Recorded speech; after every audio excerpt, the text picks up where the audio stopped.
চুপ থাকা মানে সবকিছু মেনে নেওয়া নয়, বরং নিজের ভেতরের শক্তিকে জাগিয়ে তোলা। নীরবতাই এমন এক ভাষা যা বোঝে কেবল যারা গভীরভাবে চিন্তা করতে পারে। জীবনে এমন অনেক সময় আসবে যখন কিছু না বলাটাই সবচেয়ে বুদ্ধিমানের কাজ। তাই আপনি যদি সত্যিকারের সাফল্য চান, চুপ থাকার শক্তি অর্জন করুন। শব্দ নয়, নীরবতাই আপনার সবচেয়ে বড় অস্ত্র হতে পারে। আপনি কি জানেন, সবচেয়ে সফল প্রজ্ঞাবান মানুষরা সবসময়ই চুপ থাকতে ভালোবাসেন? কেন কিছু মানুষ বিতর্কে না গিয়ে, কিছু না বলেও সব জিতে নেন?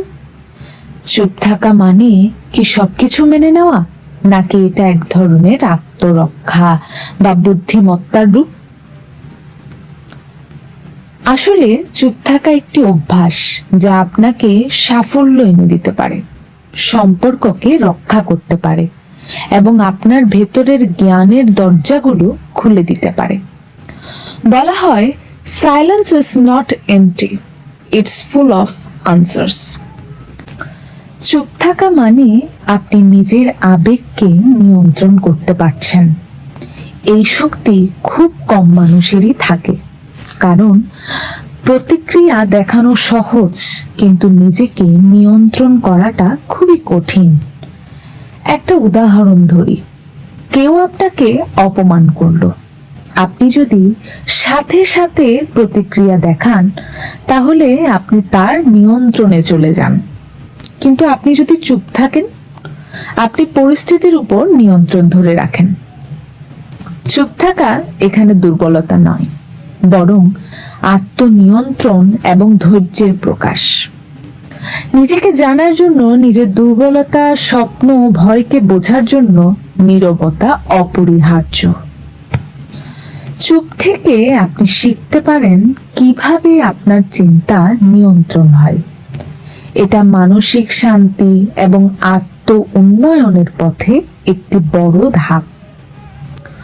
জীবনে কিছু সময় আসে যখন আপনি চাইলেই কিছু বলতে পারেন, কিন্তু সেই সময়টা না বলাটাই সবচেয়ে বুদ্ধিমানের কাজ।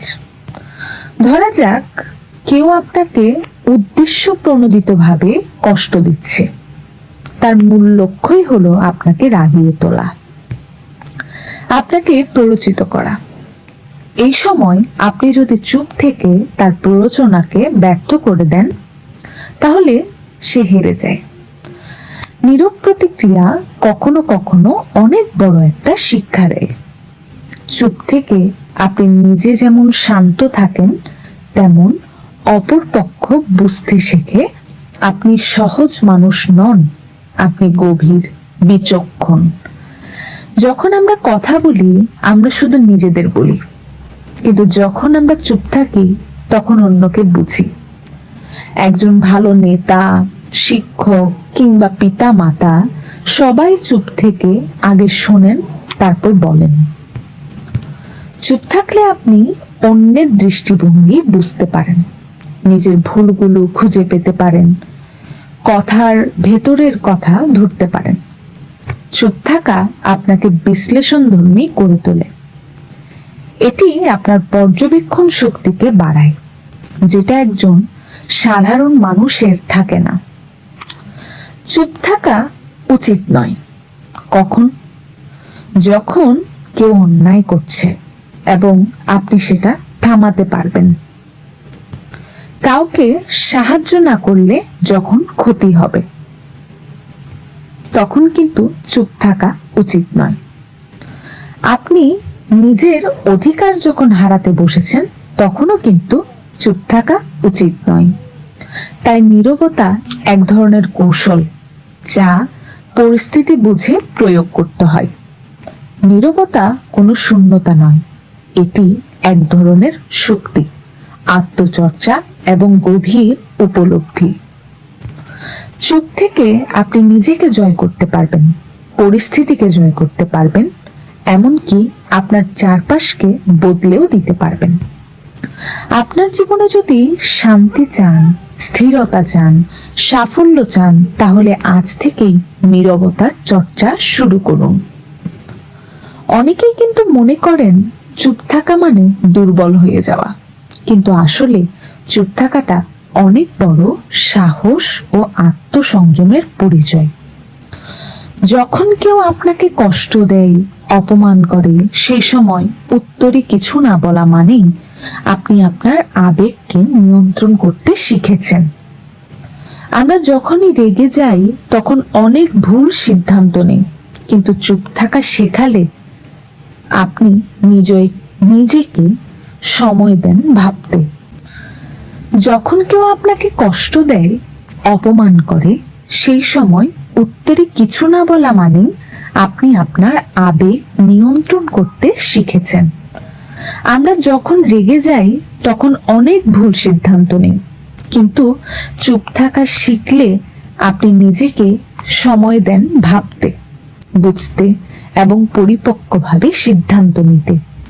চুপ থাকা আপনাকে একজন পরিপক্ক, স্থির মানুষ হিসেবে গড়ে তোলে।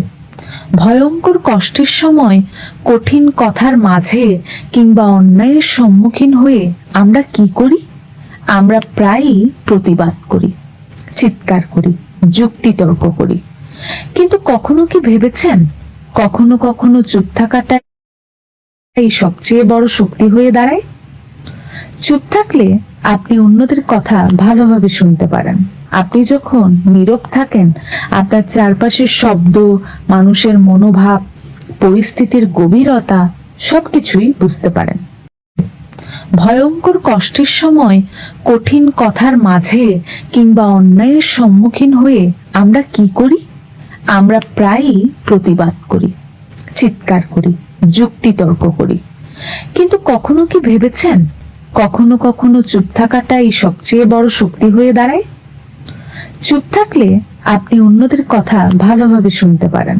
আপনি যখন নীরব থাকেন, আপনার চারপাশের শব্দ, মানুষের মনোভাব, পরিস্থিতির গভীরতা সবকিছুই বুঝতে পারেন। আর এই উপলব্ধি আপনাকে আত্ম উন্নয়নের দিকে নিয়ে যায়। আপনি নিজের চিন্তাগুলো শুনতে পারেন, বুঝতে পারেন আপনি কি চান। চুপ থাকা মানে নিজেকে বোঝা, নিজের ভেতরের আওয়াজকে শোনা। চাকরি হোক বা ব্যবসা, প্রতিদিন অনেক রকম পরিস্থিতির সম্মুখীন হতে হয়। সবসময় প্রতিক্রিয়া জানানো ঠিক নয়। অনেকেই ইমোশনালি রিঅ্যাক্ট করে, বড় বড় ক্ষতি করে ফেলে। চুপ থেকে পরিস্থিতি পর্যবেক্ষণ করলে আপনি সঠিক সিদ্ধান্ত নিতে পারবেন।